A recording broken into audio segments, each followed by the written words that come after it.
자, 헌법 히어로들과 함께 판례를 통해서 우리 헌법을 알아보는 헌법 언박싱. 헌법 중에서도 우리 삶과 직결된 국민의 기본권에 대해서 이야기를 나눠보겠습니다. 오늘 다뤄볼 주제는 바로 이겁니다.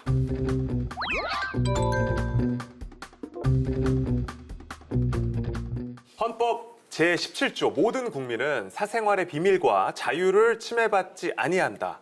말만 들어도 뭔가 좀 은밀하고 남에게 보여주고 싶지 않은 나만의 비밀 같은 느낌적인 그런 느낌이 드는데, 정상근 기자님은 가장 보호받고 싶은 사생활의 비밀과 자유는 제가 물으면 안 되겠죠? 정답을 말씀하셨네요. 근데 뭐 제가 보호받고 싶은 이 사생활은 네. 건강검진을 하지 않습니까? 네. 이 몸무게를 꼭 기록을 해야 되는가? 큰 그런 소리로 면이 가끔 말할 때 있더라고요. 그 정도는 네, 아니에요. 가끔 크게 말하시면서 저희 때가 있더라고요. 네. 네. 저는 뭐 그런 건 특별히 없어요. 네. 없는데 네. 요즘 아파트에 그 차 들어올 때 알림? 아, 그것 좀- 입출차? 난 그게 너무 싫어요. 왜요? 입출하고 딴 데 가시는 거 아니에요? 아니, 딴 데를 가지는 않는데 좀 늦어주면 네. 왜 안 올라와? 막 저도 그런데 아, 그래요? 걱정돼서 그런 거예요. 혹시 걱정돼서? 주차장에서 무슨 일이 생겼을까 봐. 네. 여기 들어왔다는데 왜 안 올라오지? 빨리 나 안 그러니까 보고 기능을 싶어 없애는 뭐 걸로. 이런. 근데 이게 또 가족 간에는 네. 그렇죠. 참 이렇게 지켜지기 힘든 경우들도 많이 있습니다. 사실 사생활 뭐 비밀과 또 사생활의 자유 너무나 당연한 말인데 법적으로는 이걸 어떻게 해석하고 있나요? 그러니까 이 사생활을 한마디로 국가로부터 간섭받지 않을 권리가 가장 핵심이고, 조금 더 넘어서면 사생활에 관련해서는 내가 알아서 결정하겠다라는 게 사실 이 사생활 조항의 핵심이긴 합니다. 그러니까 범죄를 생각하면 대표적으로 개인정보를 막 유출했거나 노출했거나 이런 개인정보보호법도 생각해 볼 수 있고, 또 불법 촬영 이런 것들도 어떤 개인의 사생활에 대한 영역일 수도 있거든요. 맞아요. 그런 불법 촬영에 대해서 처벌하는 뭐 성폭력 차별법 이런 것들도 이 한 축이라고 보면 될 것 같습니다. 그냥 제 얘기는 아니지만 그냥 대표로 할게요. 핸드폰 비밀번호를 공유를 안 했는데 배우자가 만약에 몰래 본다. 네. 이거는 뭐 혹시 배우자가 비밀번호를 몰래 알아서 그걸 열어서 보잖아요. 그러면 우리 법원은 지금 비밀침해죄로 처벌을 하고 있습니다. 예. 진짜요? 부부 사이라 하더라도 비밀번호 같은 거를 원칙적으로 공개하거나 허용했다라고 볼 수 없다라는 게 판례의 기본적 입장이에요. 그래서 만약에 이게 이혼 소송 과정에서 굉장히 많이 이런 일이 실제로 벌어져요. 이혼 소송에서 상대방의 어떤 부정행위 같은 것들을 입증하고자 상대방 핸드폰을 몰래 열어봐서 그걸 증거로 막 제출하는 경우가 많거든요. 그럴 때 상대방도 가만히 있지 않고 비밀침해죄로 고소를 많이 합니다. 그러면 실제 이런 경우에 죄가 성립을 해요. 진짜요? 예, 그리고 이런 경우에 대부분 벌금형 처벌이 많지만 그 정도가 심한 경우에는 징역형이나 집행유예까지도 처벌되는 사례가 있어요. 그래서 굉장히 주의하셔야 합니다. 부부 사이라고 할지라도 이런 방식으로 상대방의 비밀을 침해하는 거는 처벌될 수 있다는 것에 유의하셔야 합니다. 핸드폰을 이렇게 보고 있는데 본 거는 근데 내 눈에 보였다 이러면 어쩔 수 없어요. 내가 눈에 그거를 푼 게 띄면. 아니기 때문에. 예. 그렇군요. 범죄라면 지하철에서 많은 사람들이 처벌받았을 그렇죠. 옆 사람 거 다 보고 아, 있으니까. 예. 자, 저희끼리는 이렇게 가볍게 얘기를 하지만 사생활의 비밀과 자유, 이 간단한 이 한 줄의 권리를 지키기 위해서 많은 논쟁과 또 판례가 있었는데요. 헌법 언박싱에서 더 많은 이야기를 나눠보겠습니다. 자, 오늘 함께할 헌법 히어로는 개인정보에 대해서 아주 예민한 분인데요. 바로 이분입니다.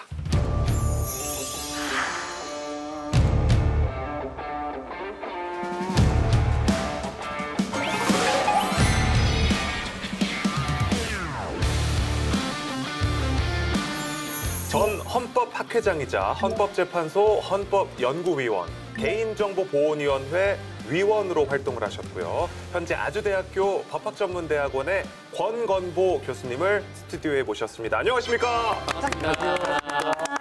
반갑습니다. 자, 저희가 그 헌법 전문가라고 하면 네. 뭐 이런 표현 또 어떻게 느끼실지 모르겠고 뭐 꼬장꼬장 하시지 찔러도 않을까? 한 방울 안 나고. 약간 그런 우리만의 선입견이 있잖아요. 맞아요. 근데 법 없이도 사실 것 같다라는 그런 말씀 많이 들어보셨죠? 예. 많이 공감하시네요. 글쎄요. 오늘 사생활과 뭐 자유에 대해서 많은 이야기를 나눠주실 텐데, 요즘 CCTV가 없는 곳이 없고 정보를 뭐 입력해야 할 때도 많고 어딜 가나 개인 정보가 정말 쉽게 노출이 되고 있습니다. 교수님 이제 법학자로서 불편하게 느껴지시는 부분들도 많이 있으실 것 같아요. 예, 실제로 우리 일상생활에서 길거리를 나서면 CCTV에서 곳곳에서 모습을 찍고 있고 대중교통을 이용할 때도 이동 경로 이런 것들이 카드로 일일이 기록되기도 하고요. 이렇게 하다가는 혹시 내가 드러내고 싶지 않은 그런 정보들이 또 낱낱이 드러나는 게 아닌가 뭐 이런 것 때문에 염려가 되기도 합니다. 교수님, 네. 궁금합니다. 네. 그럼 교수님은 이제 자녀들, 아이들의 메시지라든지 아니면 그런 일기장 일기 보신 적이 있다, 없다? 정말 좀 솔직하게 네. 부탁드리겠습니다. 아마 집에서 보고 계실 거예요. 예. 왜냐면 또 이제 역할이 또 다른 거잖아요. 이제 개인 정보기도 하지만 또 자녀 아빠이기도 하고. 예, 아빠이기도 네. 하고. 예. 그래서 저도 뭐 몰래 적어도 몰래 본 적은 없다 이렇게 말씀드릴 수 있겠고. 그럼 난이도가 조금 높은 질문인데요. 그래요? 사모님과 핸드폰 비밀번호를 공유한다, 안 한다? 하여튼 그 아내하고는 뭐 휴대폰 패턴 이런 것들은 공유하고 있습니다. 오. 예. 뭐 안 그러면 괜히 의심살 것도 같고 해서 그래서 뭐 예방 필요할 차원에서. 때는 이렇게 공유를 하고 있습니다. 나는 뭐 거리낄 것이 없다. 뭐 그렇게 하고 있습니다. 그럼 저 질문 하나. 사생활 보호 필름 쓰세요? 안 쓰세요? 예, 안 쓰고 있습니다. 예. 좋습니다. 자, 우리 이 사생활이라는 게 그죠? 네. 참 어디까지가 뭐 그런지 참 헷갈려요, 그렇습니다. 그죠? 뭐 이런 좀 프라이버시권 같은 경우에 가장 좀 궁금한 게 사생활 어디까지로 판단을 해야 되는 건가요? 예, 그 참 어려운 문제인데요. 그 사생활 영역이라는 것은 이제 시대의 어떤 변화에 따라서도 이렇게 좀 개념이 다르게 이해되기도 합니다. 그런데 이제 간단히 한번 말씀드려보면 남의 어떤 관심에서 벗어나서 엄밀한 상태를 유지하려고 하는 어떤 사사로운 어떤 자신만의 영역 뭐 이런 정도로는 말씀드릴 수 있을 것 같습니다. 보통 이제 장소적 측면과 정보적 측면 결정의 측면 뭐 이렇게 이제 다 포괄하는 개념으로 이해를 합니다. 우리가 이제 코로나 그 팬데믹 시절에는 사실 음식점 들어가거나 어디 출입할 때 보면 QR로 다 찍고 안면 인식도 막 했잖아요. 맞아요. 초기에는 감염자가 갔던 모든 동선이 만천하에 공개가 됐었잖아요. 내 정보가 과연 어떻게 활용될까? 악용되진 않을까 이런 걱정을 많이 했었을 거예요. 근데 헌법학자로서 이제 교수님은 이런 문제는 어떻게 보시는지 좀 궁금해요. 요즘 또 이제 우리가 뭐 어떤 원하는 서비스를 제공받기 위해서 어쩔 수 없이 이 많은 개인 정보를 주기도 합니다. 뭐 나는 내가 과거에 무엇을 한 것인지 다 알고 있다. 뭐 이런 무슨 영화 제목처럼 뭐 이런 말을 들으면 굉장히 끔찍하기도 한 것 같습니다. 떳떳하게 살면 뭐가 걱정이냐 이런 얘기도 하는 분들도 있어요. 그렇게 단순하게 이야기하고 말 문제는 아닌 거라고 생각이 듭니다. 과거에는 이제 국가의 감시가 굉장히 중요한 문제였고 그랬는데 오늘날은 민간에서 이제 아주 거대한 조직들이 있고 우리 데이터 감시를 통해서 우리의 일상을 낱낱이 다 파악하고 있다 이렇게 생각을 하면 쉽게 어떤 조정되는 삶, 남의 시선을 너무 의식해서 자신의 의지대로 이렇게 자유롭게 뭔가 의사표현을 하거나 이렇게 할 수 없는 그런 상황이 될 수도 있을 것 같아요. 이건 이제 우리 헌법에서 어떤 자율성을 갖고 존엄성을 가진 그런 인간으로서 그 보장받을 수 있는 기회를 다 잃게 된다 이렇게 볼 수도 있어서 이런 상황은 이제 헌법적으로 굉장히 중하게 봐야 되는 것이고 그리고 또 민간에서 이루어지는 개인정보의 어떤 문제에 대해서도 이제 어떻게 우리가 법적으로 대응할 것인가 이게 우리에게 굉장히 중요한 과제가 되고 있다 이렇게 생각이 듭니다. 네, 그렇군요. 자, 이렇게 사생활의 비밀과 자유 얘기를 나눌수록 참 간단한 문제가 아닌 것 같다라는 생각이 드는데요. 자, 그래서 준비한 판례를 통해서 헌법을 뜯어보는 헌법 언박싱. 첫 번째 판례는 바로 이겁니다.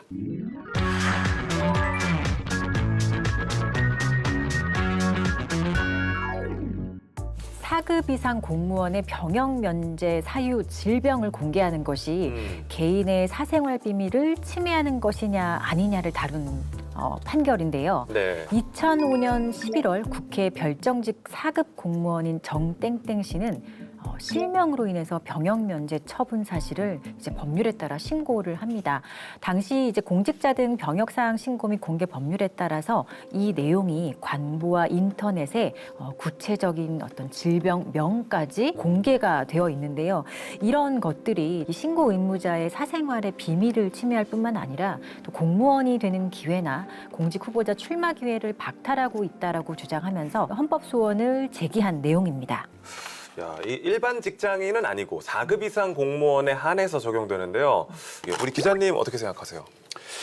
글쎄요, 좀 그냥 뭐 군대를 갔다 온 입장에서 이 병역이라는 게 아무래도 우리나라에서 굉장히 좀 민감하잖아요. 그래서 네. 고위 공직자만 대상으로 하기도 하고, 그래서 어떤 이유로 병역 면제를 받았는지 뭐 요거까지는 알려도 되지 않을까라는 생각이 한편으로 또 드네요. 고위공직자 네네. 이담이. 저는 기자님이랑 같은 의견이에요. 당연히 알려야 된다고 생각하고 알려도 문제가 없다고 저는 보고 있습니다. 그러니까 우리가 그 뭐 국회의원이나 대통령 선거할 때 이게 병역을 어떻게 이행했는지 했는지. 우리가 다 알 수가 있잖아요. 이런 거 보면은 위헌이 아닌 것 같다라는 생각도 드는데, 자 교수님 그 결정이 어떻게 났습니까? 예. 헌법에 합치되지 아니한다는 결정, 다시 말해서 헌법 불합치 결정이 났습니다. 병역 면제 사유가 되는 그런 질병명을 모두 예외 없이 다 공개하도록 하는 것, 이것은 과잉금지 원칙에 어긋난다. 이렇게 해서 사생활 비밀과 자유 침해를 인정을 했습니다. 이 국민의 알 권리를 생각하면 그래도 될 것 같다라는 생각도 들고 어떻습니까? 권력층의 병력 비리가 끊이지 않고 있는 그런 현실에서 공무원의 병력 의무 이행 이런 것들에 대해서 국민의 어떤 관심사가 클 수밖에 없다고 생각됩니다. 그런데 그렇다고 해서 이제 그 알 권리 때문에 어떤 사생활권이 너무 지나치게 또 희생되어서도 안 된다라고 그렇게 말씀드릴 수 있겠습니다.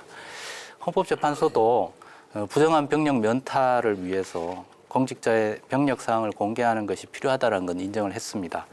근데 다만 질병명이라는 것이 이제 그 개인의 어떤 내밀한 정보이기도 하고, 그래서 이 공개를 할 때는 굉장히 신중해야 된다. 더군다나 이제 4급 공무원, 4급 공무원이라고 하면 병무행정이나 이런 것들에 영향을 미칠 수 있는 그런 뭐 직무를 수행하는 경우도 아니고, 중앙부처로 보면 이제 과장급, 뭐 계장급 이런 경우도 있을 수 있고, 주요 정책에 대해서 뭐 직접적이고 최종적인 결정권을 갖는 그런 경우는 또 거의 없다고 봐요.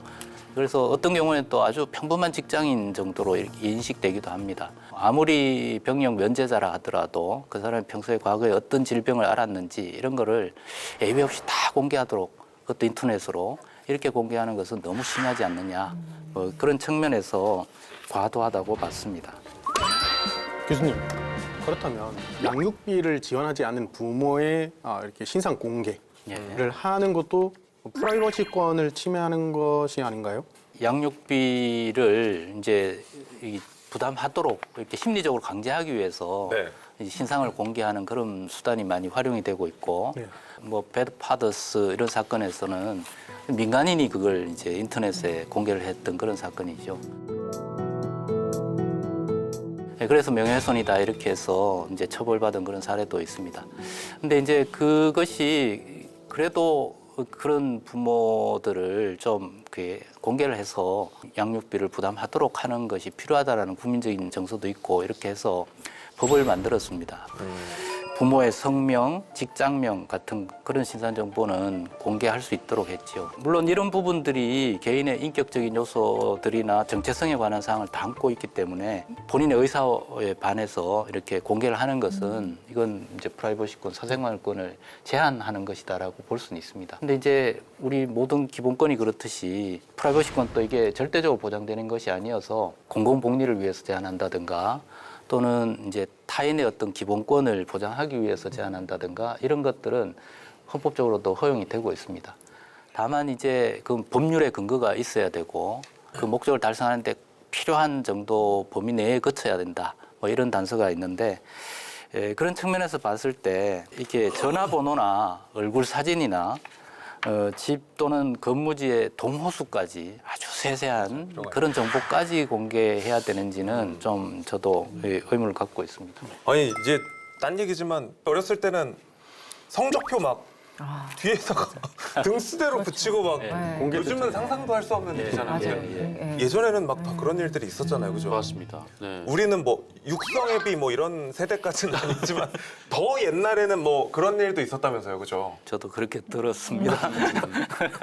모 대학을 이거 합격하면 뭐 학교 앞에 아, 플래카드 걸다가 네. 요즘은 이제 그런 인권 의식들도 있고 해서 절제하고 있고 뭐 그런 것들 보면 정보인권이 많이 발전한 것 같기도 합니다. 그래서 말씀을 주셨는데 또 선거 때 재산을 다 공개하지 않습니까? 근데 네. 어떻게 보면 재산이라는 게 굉장히 또 사적인 영역인데, 네, 요거를 또 공개하는 게 위헌 소지가 있지 않냐? 좀 이런 부분도 의문이 있을 수 있거든요. 뭐 정말 재산이라는 것 뭐 이렇게 다 드러나는 것을 우리가 굉장히 부담스러워하는 그런 그럼요. 정보이기도 하지요.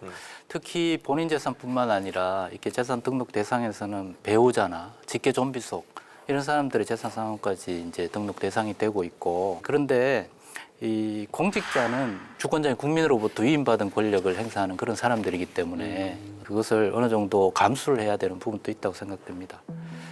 공직선거 후보자의 경우에는 더더욱 그 재산 형성 전반에 대해서 유권자로부터 평가와 심판을 받을 필요도 있고, 그래서 고위공직자 재산 등록 또 공개 이런 것들이 필요한 경우가 있다고 생각됩니다.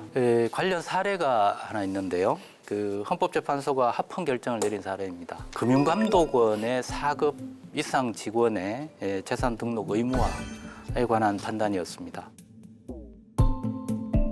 헌법재판소는 재산을 형성하는 과정과 좀 밀접한 어떤 직무 관련성이 있다고 봤습니다. 부정한 재산의 증식 이런 것과 직무가 관련이 될 수도 있고 하기 때문에 재산을 등록할 필요가 크다 이렇게 봤습니다. 4급 정도라도. 그런데 또 한 가지는 이게 등록만 하게 했지 이것을 공개까지 하도록 한 건 아니다. 이런 점을 이제 다르게 봤습니다. 우리가 아까 봤던 것은 이제 병력을 공개까지 하도록 하는 그런 부분인데, 이것은 이제 등록만 해놓고 이제 이 어떤 변동 사항을 지켜볼 수 있도록 하는 것이고, 그런데 이제 공직자 중에도 아주 고위직은 이제 공개까지 하도록 이렇게 하고 있는 것이죠. 그렇군요. 바로 이어서 두 번째 판례도 살펴보겠습니다. 사생활의 비밀과 자유에 관한 두 번째 판례 이겁니다.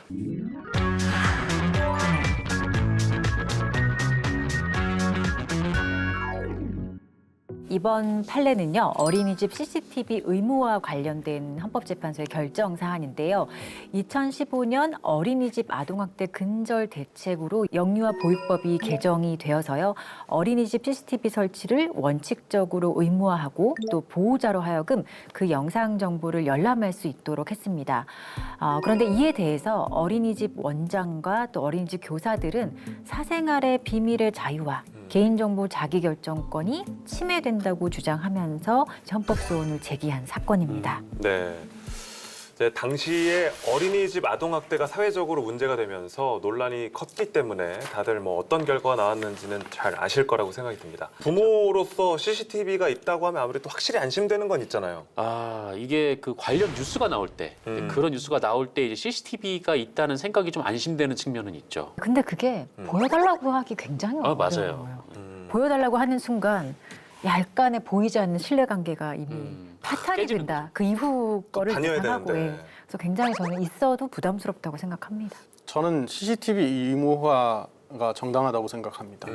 왜냐하면 아동 학대를 근절하기 위해서 좋은 대책이라고 저는 생각합니다. 왜 병원에서도 이제 수술실에서 CCTV를 설치하는 게 의무화됐잖아요. 그럴 만한 사건이 많이 일어나기 때문에 그거를 방지하기 위해서 의사의 프라이버시권을 침해한다거나 그런 거 아니라고 저는 생각합니다. 근데 이제 그 직장 내 CCTV가 있다고 하면 정말 출근하기 싫을 것 같다라는 생각이 들긴 한데 감시받는 걸 누가 좋아하겠습니까? 그렇죠. 네. 아이들과 늘 함께하는 보육교사로서는 이제 일거수일투족이 다 노출될 수밖에 없기 때문에 피로도도 심할 것 같고요.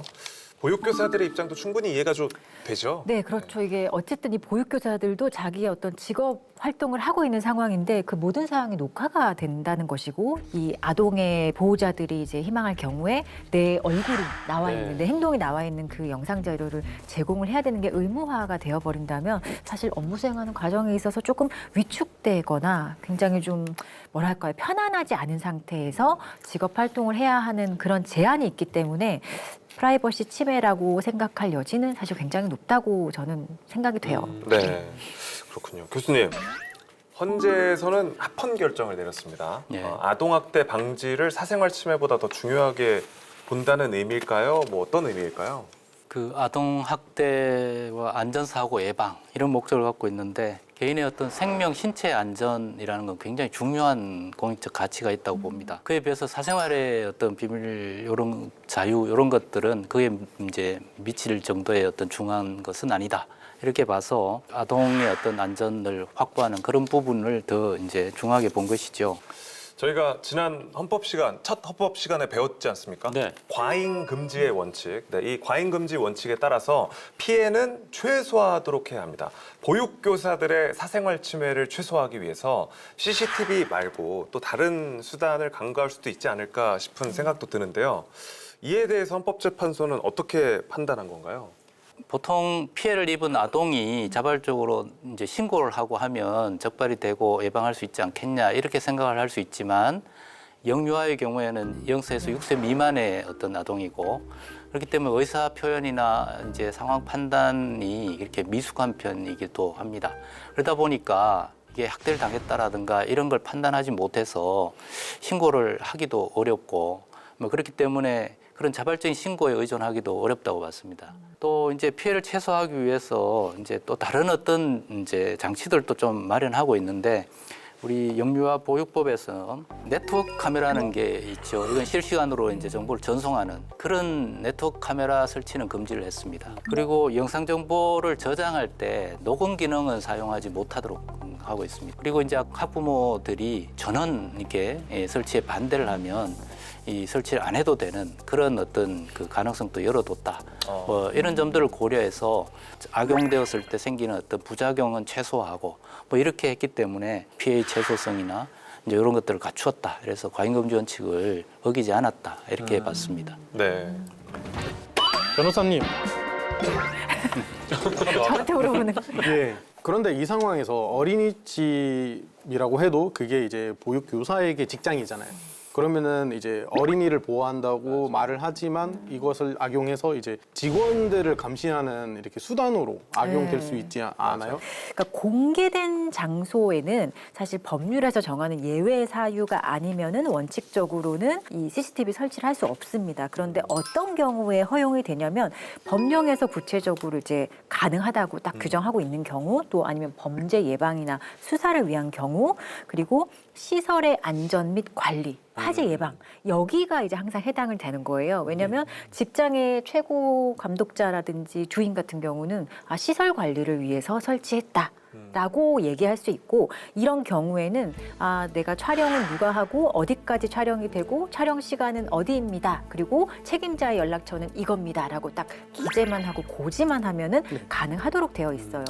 그래서 사실상 이런 경우에 굉장히 따져봐야 하지만 명분이 이렇게 주어져 있기 때문에 시설 관리를 위한 것이다 라고 하면 사실 대부분 넘어가는 경우가 굉장히 많습니다. 다만 이 규정에 의하더라도 공개되지 않은 장소 있어요. 예를 들어 화장실, 불특정 다수가 사용하는 화장실, 그리고 목욕탕 이런 데 사생활 침해가 너무 지나치게 이제 침해가 우려되는 곳은 이런 비공개 장소는 이제 원칙적으로 아예 이런 설치 자체가 CCTV 설치 자체가 이제 불가능합니다.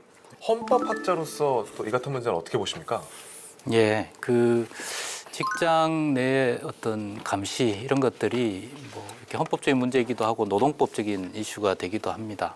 변호사님 말씀하신 대로 비공개 장소나 이런 데서는 이제 아예 금지가 돼 있는 경우도 있고 어떤 경우에는 이제 정보 주체들의 동의를 얻어서 이렇게 설치할 수도 있죠. 사무실 같은 경우에 직원들이 동의를 한다면 설치하는 건 가능할 수 있습니다. 근데 문제는 아니요라고 얘기하기가 굉장히 어렵습니다. 직원들 입장에서는. 그래서 자기는 명시적으로 반대를 하고 싶어도 못하니까 이제 이런 부분은 이제 법적으로 뭔가 실질적으로 어떤 동의권을 보장을 해줘야 되겠다. 이렇게 해서 개인 각각의 어떤 의사가 아니라 전체적인 무기명 투표를 통해서 이제 했을 때 의사가 어떤지 또는 노동자 대표들의 어떤 협의를 반드시 거치도록 한다든지 뭐 이렇게 해서 진정한 어떤 의사 표현을 할 수 있도록 해서 그 감시 상황에서 좀 벗어날 수 있도록 뭐 그렇게 하는 것이 필요하다고 생각됩니다.